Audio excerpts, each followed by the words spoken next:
Anda masih bersama saya, Ki Banu Asmoro.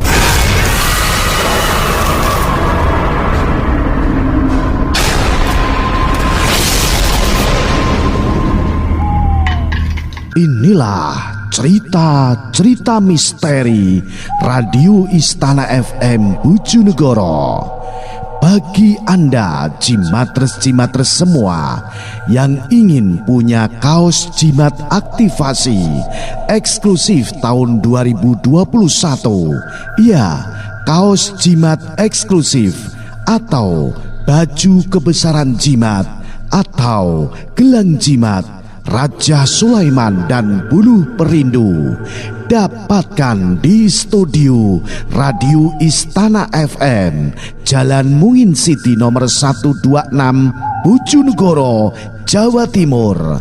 Atau bisa lewat Shopee, pesan antar hubungi 0852 338 31337.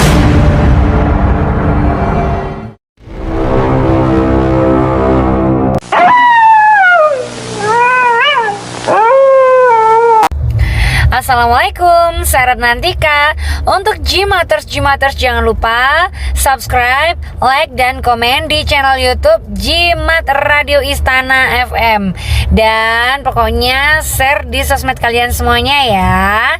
Salam Jimaters, salam satu misteri.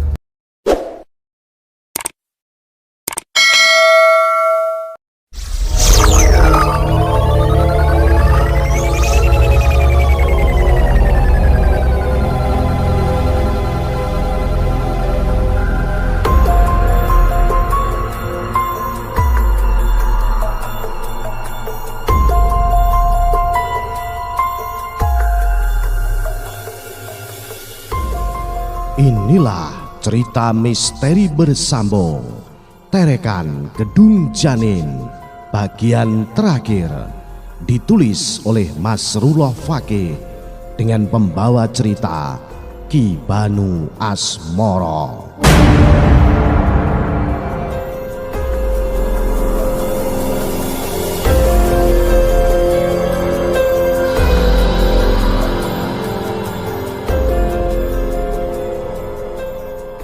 Ada apa, Nak Rahmat? Sepertinya kamu ketakutan. Ucap Pak Kasti melihat Rahmat yang baru tiba di puskesmas dengan wajah pucat menyeratkan satu ketakutan. Tidak apa-apa, Pak. Saya baik-baik saja, jawab Rahmat berusaha menutupi. Tidak, Nak. Bapak tahu betul dengan kamu. Jadi Bapak yakin pasti ada sesuatu yang kamu sembunyikan. Apakah soal Warni yang divonis tak bisa lagi mempunyai anak? Tanya Pak Kasti mengejar sikap Rahmat yang tak dirasa tak seperti biasa. Rahmat terdiam, matanya menatap lurus ke arah pintu kamar tempat Warni terbaring ditemani Mbok Ngah dan salah satu kerabat dekatnya. Nafasnya masih terlihat menderu pelan, mengiringi keraguan saat ingin menceritakan semua yang baru ia alami. Pak Kasti sendiri hanya menatap penuh iba pada sosok Rahmat, menantu yang ia kenal pendiam dan sangat sabar dalam segala hal. Dadanya ikut bergemuruh melihat kilatan beban yang begitu besar dan berat dari wajah Rahmat. Setelah beberapa kali mengalami kejadian aneh, sampai akhirnya memuncak dengan kehilangan calon buah hati yang lama ia dambakan. Satu helaan nafas panjang terdengar dari Rahmat sebelum wajahnya berpaling dan menatap lekat pada raut penuh kerutan milik mertuanya. Jujur saya terpukul dengan keadaan Warni, Pak. Tapi saat ini bukan hanya itu yang menjadi beban bagi saya. Lirih dan berserak suara Rahmat mencoba mengawali ungkapan beban yang ia tahan. Beban apa lagi yang kamu rasakan, Nak? Ceritalah, supaya Bapak tahu dan bisa sama-sama mencari solusinya, saut Pak Kasti antusias. Saya rasa rumah itu akan saya jual saja, Pak. Saya dan Warni harus pindah dari tempat itu. Sedikit terkejut Pak Kasti mendengar ucapan Rahmat. Ia terdiam dan sebentar tertunduk sebelum kembali menegak kala mendengar Rahmat mulai bercerita. Bercampur aduk saat itu pikiran Pak Kasti yang dengan seksama mendengarkan semua kejadian tengah diceritakan Rahmat. Perasaannya menjadi tak enak, penuh sesal dan malu setelah Rahmat mengakhiri cerita panjangnya. Cerita petaka buah dari kecongkakan darah dagingnya sendiri mengakibatkan bertubi-tubi bencana pada suami dan orang lain. Nak Rahmat, kamu yang kuat. Maafkanlah Warni. Maafkan juga bapak yang tak bisa mengendalikannya, ucap Pak Kasti setelah Rahmat merampungkan cerita dan sama-sama terdiam. Tidak, Pak. Bapak tidak bersalah. Justru sayalah yang seharusnya bertanggung jawab. Sayalah yang pantas disalahkan, karena saya sendiri gagal untuk menjadi pelindung bagi Warni, saut Rahmat seraya menggelengkan kepalanya pelan. Kita berdoa saja. Semoga setelah ini Warni bisa menyadari kesalahan dan kekeliruan serta bisa merubah cara berpikirnya, tukas Pak Kasti dengan mendoakan penuh pengharapan yang diamini Rahmat. Percakapan dengan bumbu musyawarah antara Rahmat dan Pak Kasti berlanjut sampai suara tarhim terdengar dari masjid besar yang terletak di sebelah kantor kecamatan. Dengan keputusan Rahmat dan Warni untuk sementara tinggal bersama Pak Kasti dan Mbok Ngah sebelum rumah yang menjadi saksi kelam kehidupan Rahmat terjual. Akan tetapi rupanya hal itu tak mulus berjalan. Kembali dan lagi rencana yang sudah membulat antara Rahmat dan Pak Kasti tertunda dengan sikap Warni.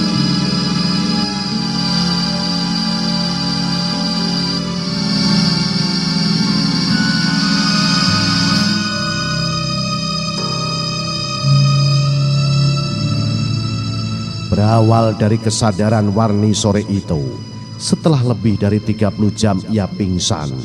Sesaat Warni menangis pilu penuh kesedihan mendengar kejadian yang sudah merenggut janin dan rahimnya. Ia terlihat teramat trauma dan seperti belum bisa menerima kenyataan. Namun di balik itu semua, satu kilatan amarah dan dendam tampak menggurat tajam dari sorot matanya. Selama 4 hari Warni dirawat dan mulai membaik.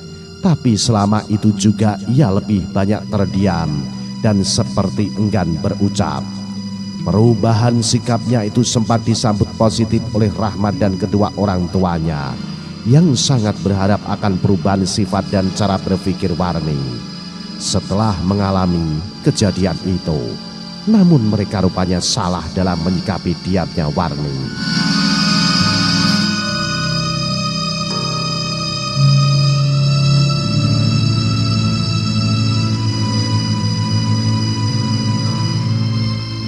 Hal itu tercermin tepat di hari kelima ketika keadaannya semakin membaik dan diizinkan pulang dengan menjalani berobat jalan.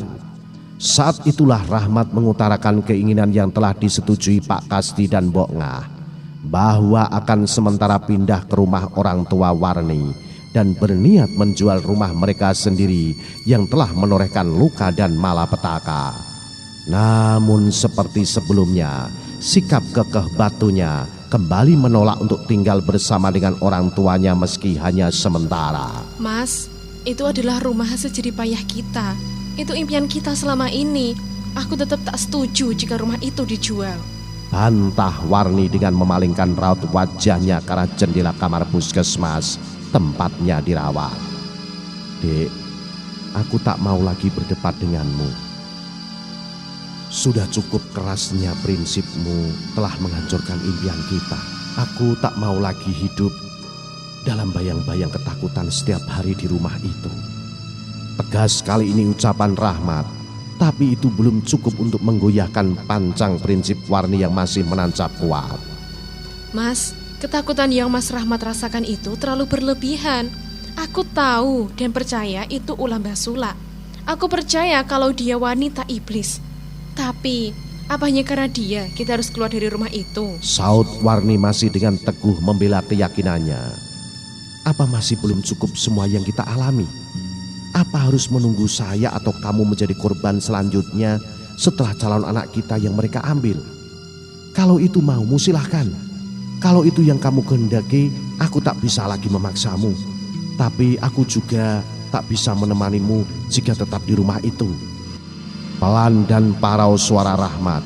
Wajahnya menunduk seakan pasrah akan keputusan yang diambil istrinya. Mas, kamu... Sedikit menjerit kali ini Warni mengetahui maksud dari ucapan Rahmat yang seolah memberinya satu pilihan dengan tegas. Aku sudah capek, Dik, dengan semua ini. Aku ingin hidup tenang tanpa bersentuhan dengan hal-hal yang tak terlihat namun membahayakan. Ingat, bukan hanya kali ini kamu, aku mengalami hal buruk selama tinggal di rumah itu. Dan itu semua atas ulahmu yang tak mau percaya dengan larangan, pantangan apapun. Sekarang lihatlah, buka matamu, lihat kenyataan sekarang. Panjang dan lagi tegas ucapan Rahmat membuat Warni seketika diam tertunduk. Sejenak suasana sunyi dan hening ketika Rahmat dan juga Warni seperti terhanyut dalam pikiran masing-masing. Sampai beberapa saat kemudian derap langkah kaki membuat keduanya tersadar dari lamunan. Sudah siap kamu, Nduk? Satu suara dari Mbok Ngah yang baru masuk sedikit mencairkan suasana kaku antara Rahmat dan Warni. Sebentar lagi, Bu. Dengan tersenyum Rahmat menyaut, mencoba menutupi perdebatannya dengan Warni. Baiklah, Mas. Saya akan ikut tinggal sementara bersama di rumah Ibu. Tapi aku mohon, jangan buru-buru menjual rumah itu, Mas. Ucap Warni dengan terpaksa menyerah. Anggukan pelan dan senyum tipis menghias dari bibir Rahmat serta Mbok Ngah mendengar ucapan Warni yang kali ini mau menuruti kemauan Rahmat khususnya. Dalam kejanggalan kembali Rahmat rasakan dari sikap Warni saat baru satu malam mereka menginap di rumah orang tua Warni sendiri. Mulai dari sikapnya semakin temperamen, marah tak jelas, hingga sering keluar sendiri di tengah malam hanya sekedar melamun. Sikap tak jelas Warni akhirnya memuncak tepat di hari ketiga sewaktu tinggal bersama orang tuanya. Di mana sore itu saat Rahmat baru saja pulang dari pekerja, ia memaksa sang suami untuk mengantarkannya ke rumah mereka yang telah 3 hari ditinggalkan. Permintaan itu sempat mendapat penolakan tegas dari Rahmat. Ia yang sudah begitu membulat untuk menjual dan tak ingin lagi mengusik apapun, khususnya sang penunggu lain di rumah itu, terpaksa menuruti kemauan Warni yang merengek dan membumbui dengan berbagai macam alasan.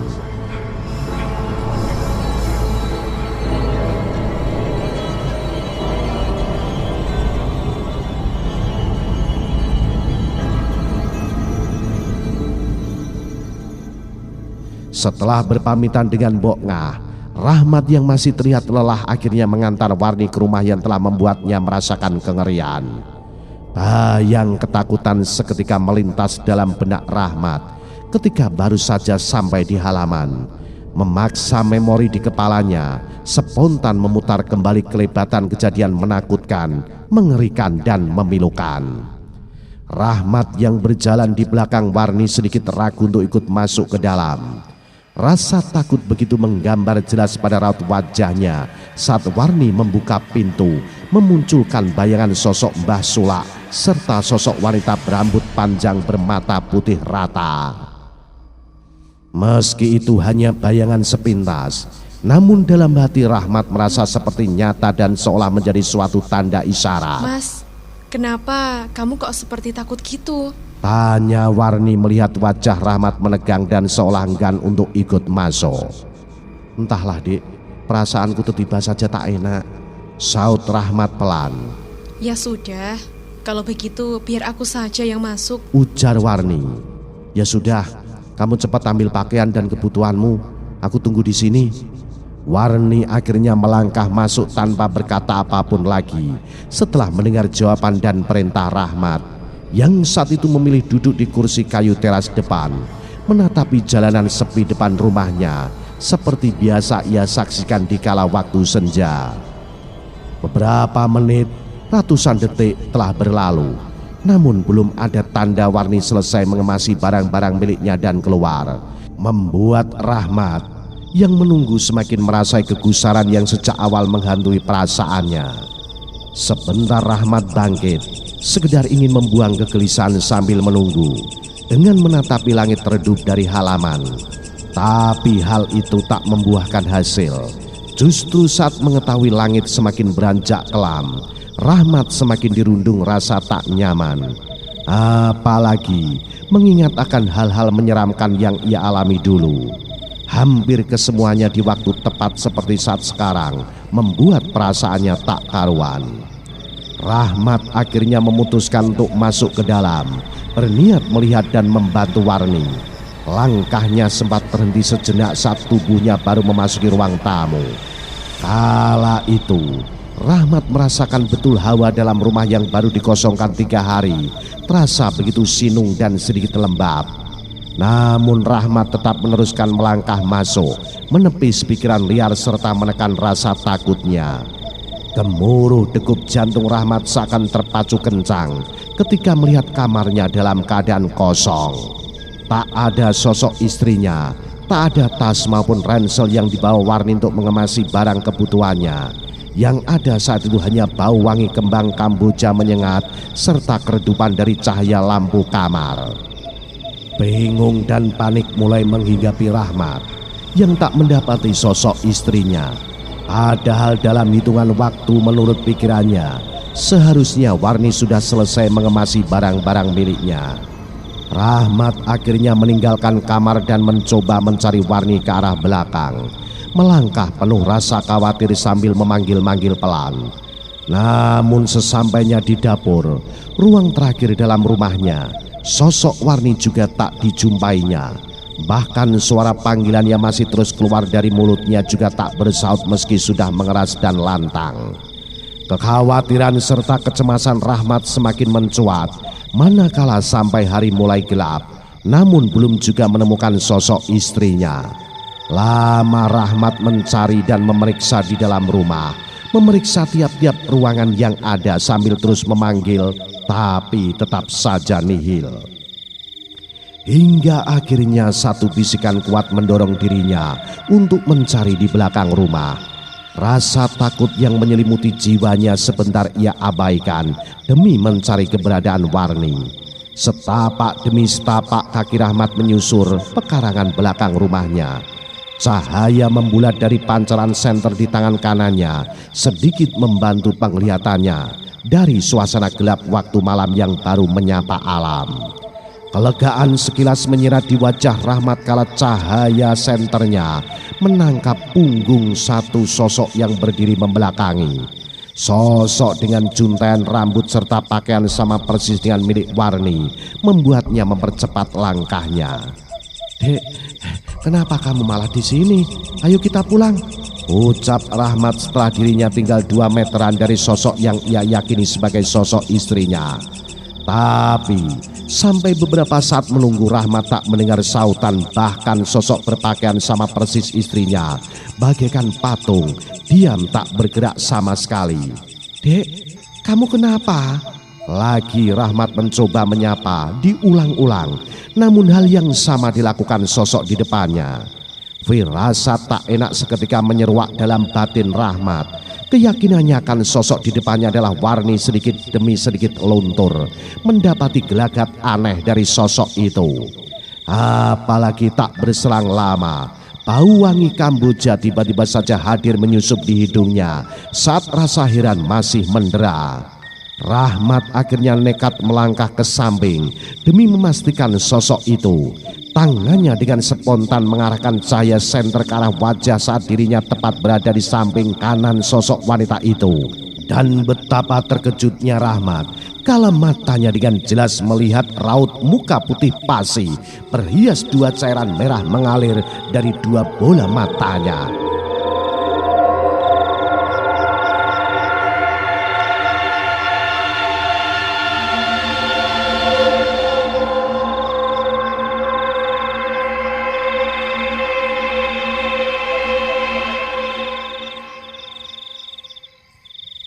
"Tidak, kamu bukan Warni," ucap Rahmat bergetar setelah tersurut mundur 2 langkah.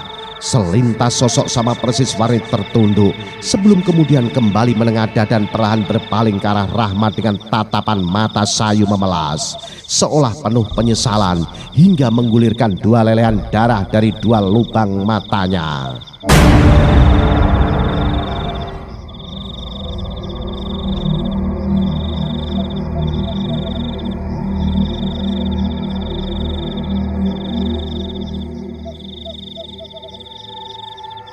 Kamu bukan istriku, kamu bukan Warni.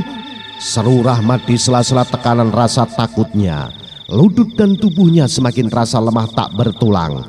Kala sosok persis istrinya memalingkan wajah, menjulurkan tangan serta jari telunjuk yang mengarah ke tempat rerumpunan bambu. Rahmat yang masih memiliki kesadaran seolah tertuntun untuk mengikuti arah jari telunjuk sosok itu. Matanya perlahan menatap rimbunan yang bergerumbul gelap. Tak ada apapun yang tertangkap bola mata Rahmat saat itu. Namun ketika senter di tangan kanannya tergerak mengarahkan cahayanya tepat di tengah rumpunan bambu, seketika itu juga tubuh Rahmat goyah tersurut satu langkah dan jatuh tertunduk. Warni, apa yang kamu lakukan?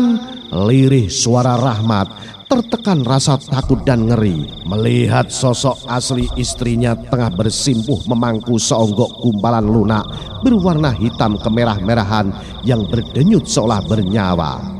Tawa melengking sesaat kemudian terdengar dari sosok wanita yang berdiri di depan Rahmat, mengalihkan kembali mata Rahmat untuk menatap padanya.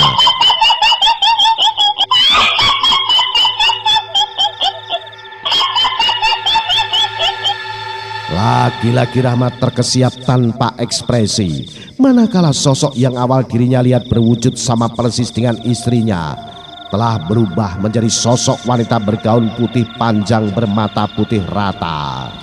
Mulya, bojomu wis ora iso metu saka kene gawa nyawane. Mergo bojomu wis kebacut, kewanen arep ngerusak panggonan bocah-bocah iki. Satu bendakan keras dari arah samping kiri kembali mengentak jiwa Rahmat setelah tawa nyaring melengking berhenti. Bentakan dari sesosok wanita tua berambut putih menjuntai acak-acakan sambil menyorotkan tatapan tajam ke arahnya.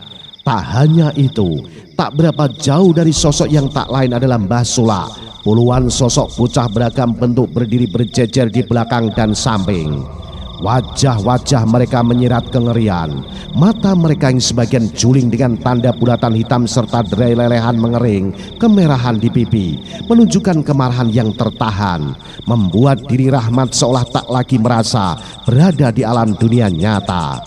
Wajah Rahmat yang sudah bagai kapas tertunduk, matanya mengerjap erat, bibirnya terkatup rapat, tapi tak mampu menutup dan menahan telinganya untuk tak mendengar tawa ngikik dari sosok wanita berambut panjang menyapu tanah, dan riuh gemuruh suara puluhan sosok bocah yang ikut mengiring langkah Mbah Sula mendekati sosok tersimpuh Warni.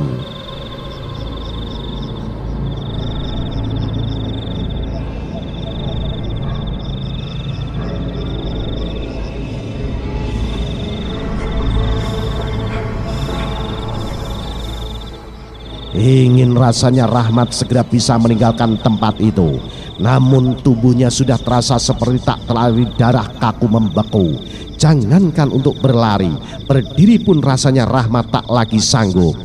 Akan tetapi hal itu tak berlangsung lebih lama, sebab berselang beberapa saat kemudian satu pemandangan di depan di tempat di mana sosok istrinya tersimpuh. Jiwa Rahmat kembali bergejolak hebat, tubuhnya seketika memanas, mendapati satu jeritan menyayat istrinya, kala beberapa sosok anak kecil bermata juling putih rata menyeret dengan paksa tubuh Warni masuk ke dalam rumpunan bambu. Tidak, jangan bawa istriku, hentikan! Teriak Rahmat lirih tertahan. Namun semua itu sia-sia.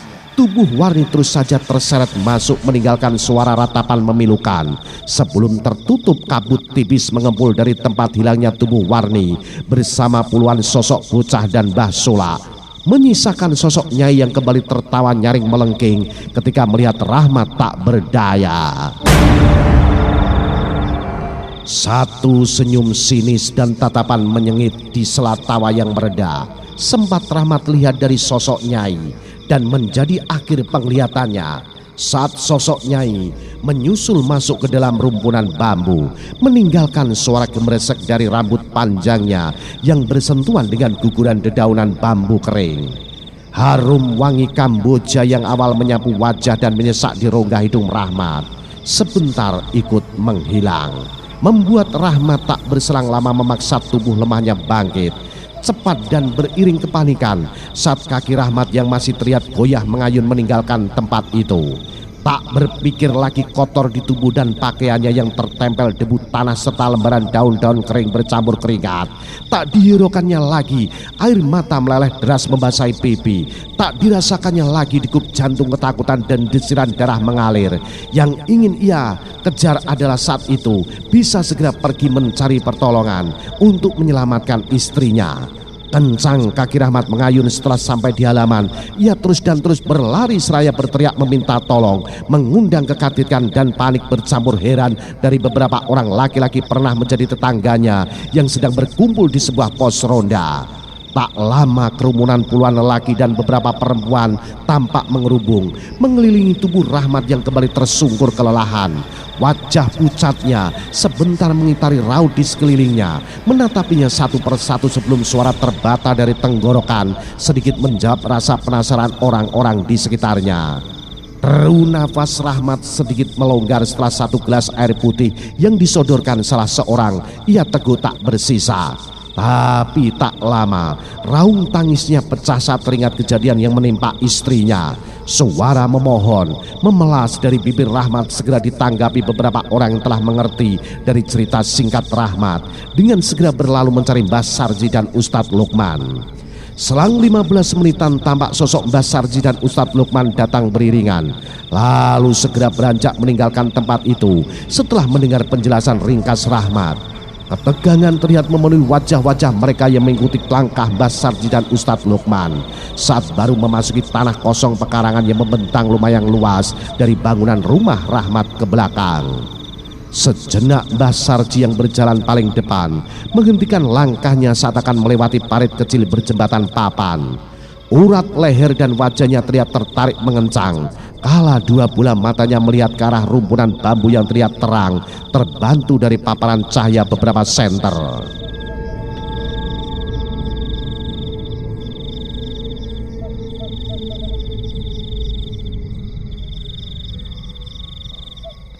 Suasana seketika hening.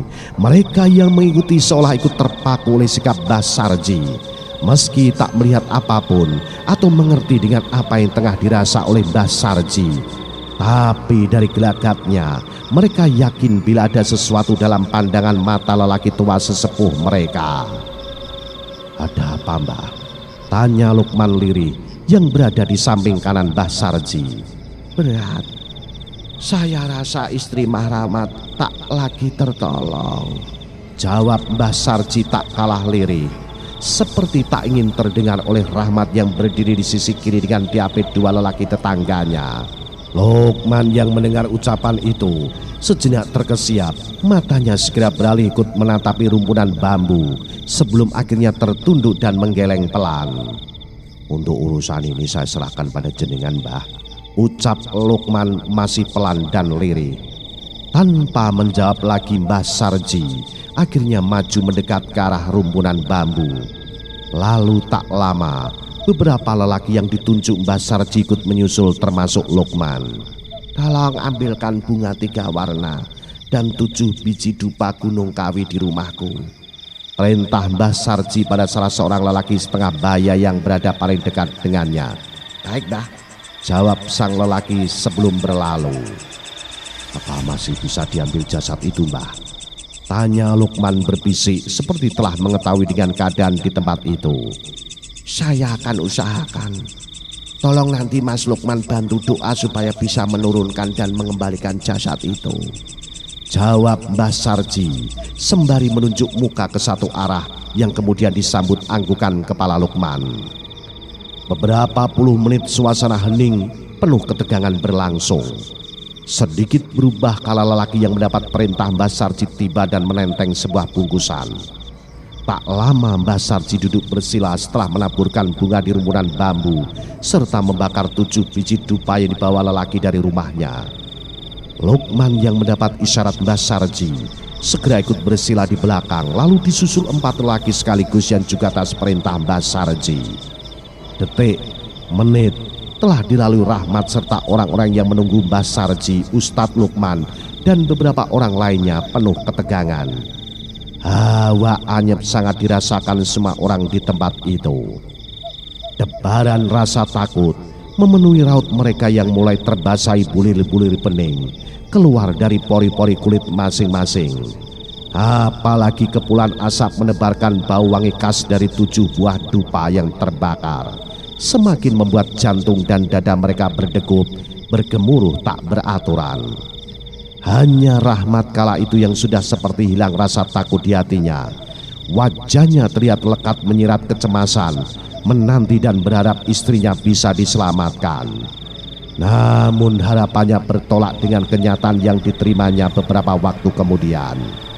Berawal dari suara gemerasak keras dalam rumpunan bambu, lalu tak lama disambut satu jeritan dari salah seorang lelaki yang berdiri paling depan atau tepat di sisi parit kecil, membuat suasana seketika gaduh hingga membuat Mbah Sarji, Lukman dan 4 orang yang tengah duduk bersila spontan berdiri. Kegaduhan semakin ramai riuh oleh ucapan istighfar yang langsung bersautan dari bibir orang-orang yang mendekat dan ikut melihat ke arah parit setelah ditunjukkan oleh lelaki pertama berteriak, "Astagfirullah, astagfirullah," ucap Lukman bersautan dengan yang lain saat ikut melihat ke dalam parit tak seberapa dalam, di mana dia, Mbah Sarji dan semua yang ada di tempat itu dengan bantuan seluruh cahaya senter begitu jelas, bahkan sangat jelas melihat satu sosok tubuh terlentang berlumur-lumpur. Sesosok tubuh yang tak lain adalah milik Warni langsung membuat tubuh Rahmat sebentar meronta sebelum akhirnya roboh dalam papan 2 orang. Ia tak kuat, tak mampu melihat kenyataan istrinya terkapar tanpa nyawa dan dalam keadaan mengenaskan. Matanya membeliak melotot ke atas, mulutnya ternganga lebar hingga terangkat sedikit rahangnya, seperti merasakan ketakutan dan sakit teramat sangat sebelum ajal datang menghampirinya. Malam itu juga, suasana kampung geger dengan berita kematian Warni di tempat yang oleh mereka, warga kampung sekitar, disebut Kedung Terekan, di mana sebutan itu tersemat lekat sebab cerita masa lalu yang mengerikan. Tempat yang sempat kengeriannya mereda beberapa tahun, kini kembali menjadi buah bibir setelah menelan korban atau mengambil nyawa Warni. Namun dari semua itu, dari segala malapetaka yang menimpa Warni sampai pada kematiannya yang tragis, tak banyak rasa simpati ditunjukkan warga sekitar. Mereka lebih pada rasa takut akan tempat yang kembali atau bahkan semakin mereka anggap angker setelah kematian Warni malam itu. Penyesalan, kesedihan menggurat jelas di wajah Rahmat. Matanya tak lepas tertumpu pada sosok jasad istrinya di sepanjang jalan hingga tiba di rumah Mbok Ngah dan Pak Kasti. Isak tangis, jerit histeris memilukan membahana saut menyaut di dalam rumah tembok bercat kuning milik Pak Kasti setelah kedatangan tubuh kasar Warni anaknya tanpa nyawa. Hingga sampai pada prosesi pensucian, pengkafanan dan pelaksanaan fardu kifayah, Rahmat mengikuti dengan diam. Pikirannya kosong, jiwanya terguncang melihat kenyataan istrinya telah terbujur berbalut kain putih berikat tali-tali kecil menguncup di atas kepala, berhias kapas-kapas putih di beberapa bagian tubuhnya, menebarkan wangi khusus dan khas pada jasad, menandakan satu isyarat lambaian dan salam perpisahan untuk dunia beserta isinya yang selama ini ia kejar, ia banggakan, namun tak lagi memberi arti apapun. Apalagi saat songgok tubuh yang dirawatnya sewaktu bernafas tertanam paksa di dalam tanah berukuran sempit tanpa cahaya. Tak satu pun barang kebanggaan yang ia dapat ia beli dari hasil jerih payahnya menemani tidur panjang di tempat gelap dalam kesendirian. Inilah akhir kisah nyata Terekan Kedung Janin yang ditulis oleh Masrullah Fakih. Salam Jimatres, salam satu misteri. Au.